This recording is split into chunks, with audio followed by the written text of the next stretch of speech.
Let me guess. Chicken came out tough, chewy, and tasteless again? Don't worry, I got you. What's up, everybody? Today we're going to be talking about 4 super easy things that you can start doing right now, tonight, today, tomorrow, next week, that are going to have you cooking perfectly juicy, perfectly seasoned chicken every single time. And the first thing that we're going to talk about is brining. Now, you've probably already heard of brining, but the issue with traditional brines is that they're extremely salty. And with traditional brines that are super salty, there's this risk that if you leave something in it too long, it's going to become basically inedible. Now that's perfectly fine in, say, a restaurant setting where you're doing the same size batches with the same brine and you've got people around all day who can take it out of the brine. It's not so good when you're cooking at home. Thankfully, there is a better way, and it takes a little bit longer, but it's significantly more convenient for the home cook. It's called equilibrium brining, and I'm going to run you through the process real quick. It's super easy, and then we're going to talk a little bit more about the details of it in just a second. First thing you're going to do is weigh your chicken. If you don't have a scale, chances are you can find the weight on the packaging of your chicken. Then what you're going to do is, in a container that can fit that chicken with room to spare, you're going to weigh out the exact same amount of cold water. To our cold water, we're going to add in some salt, and I'll talk about just how much salt in just a second, and whisk it until it's fully dissolved. Then we'll just throw our chicken in there, making sure it's fully covered, and throw that in the fridge for at least 12 hours, but 24 is best. I usually do this either with all of my chicken at the start of the week, or while I'm making dinner the night before. After our chicken's brined for 24 hours, we're just going to dump out that brine, and we can store this chicken just like normal. Now here's what makes this technique special. With traditional brines, the recipes usually end up somewhere around 7% salt content.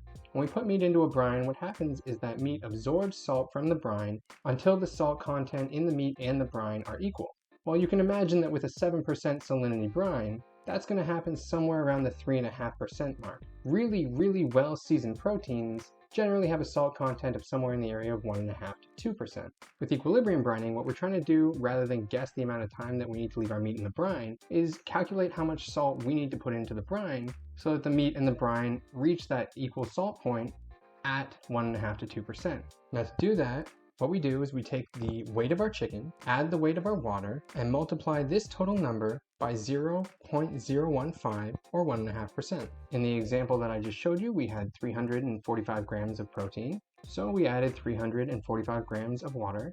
So 690 times 0.015 gives us 10.2 grams of salt. I added 10. Now if you only take away one thing from this video, this should be the thing that you take away. This is going to perfectly season your chicken and also change the way that the meat reacts to being heated and cooked on a molecular level that will help it retain moisture and stay more juicy. The next thing we're going to talk about is searing. Now, if you do this,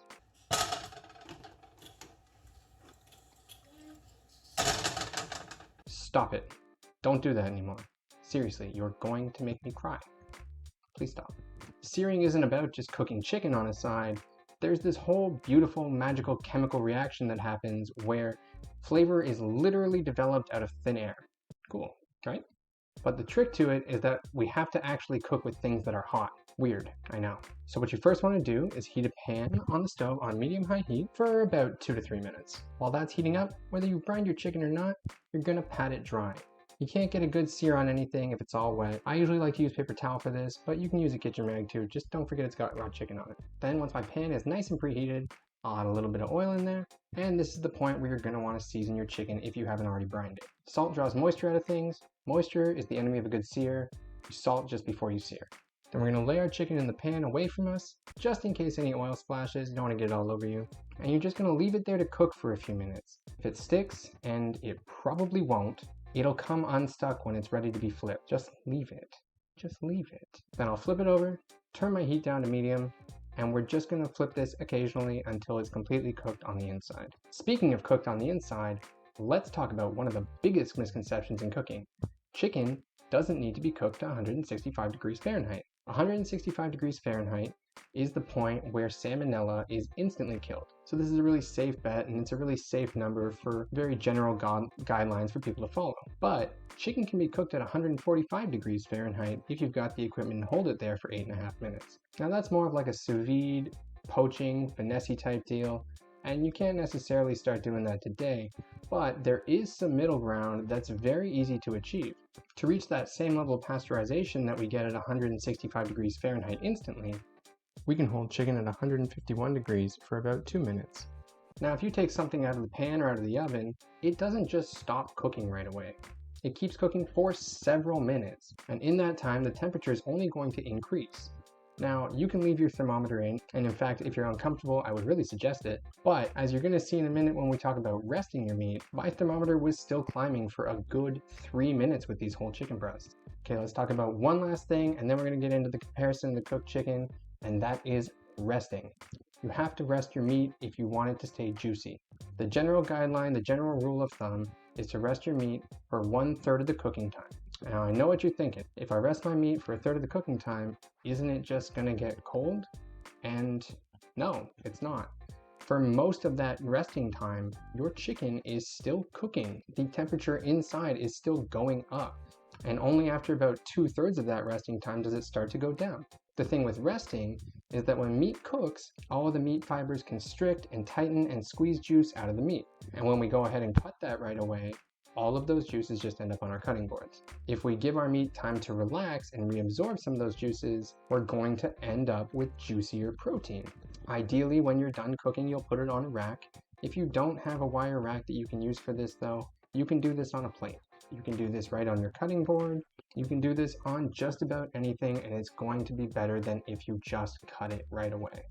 All right, let's do a quick comparison of our chicken. We'll start with the chicken breast that we cooked to 150 degrees Fahrenheit and didn't bother brining. Just look at that. That's so perfectly juicy and delicious. So succulent. Look at that. It's glistening. It's glistening, bud. All right, let's check out our brine chicken.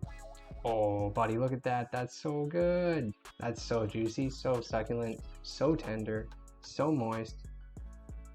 Now, just in case you're not sure if the brine really had anything to do with how juicy this chicken is, I also cooked a brine chicken breast to 165 degrees Fahrenheit, and by the time it was done resting, it was really closer to like 170 degrees Fahrenheit, so this chicken should be well overcooked. Let's give this a shot. I mean, is it as good as the last one? No, it's not. But it's still really juicy for what should be very overcooked dry chicken.